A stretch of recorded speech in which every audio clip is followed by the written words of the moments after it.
નમસ્કાર, રિપોર્ટર ફર્સ્ટમાં આપનું સ્વાગત છે। આપની સાથે હું છું નલિન ચૌધરી। સુરતના ઉમરપાડાના ઉભરિયા ગામે એસટી બસ ખોટકાતા મુસાફરોએ હાલાકીનો સામનો કરવાનો વારો આવ્યો છે।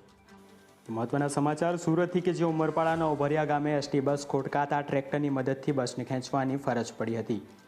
અવારનવાર ખખડધજ બસ ખોટકાતા મુસાફરો પરેશાન થઈ રહ્યા છે। ટ્રેક્ટર સાથે બાંધીને બસને ચાલુ કરવાની ફરજ પડી હતી। જોકે ગ્રામજનો દ્વારા અનેક વખત રજૂઆત કરવા છતાં નવી બસ ન અપાતા ગ્રામજનોમાં રોષ જોવા મળી રહ્યો છે। અનેક વખત ઉભરિયા ગામે બસ ખોટકાવાની સમસ્યા હવે સામાન્ય બની છે। સુરતના ઉમરપાડાના ઉભરિયા ગામે એસટી બસ ખોટકાતા ટ્રેક્ટરની મદદથી બસને ખેંચવાની ફરજ પડી હતી। અવારનવાર ખખડધજ બસ ખોટકાતા મુસાફરો પરેશાન થઈ રહ્યા છે।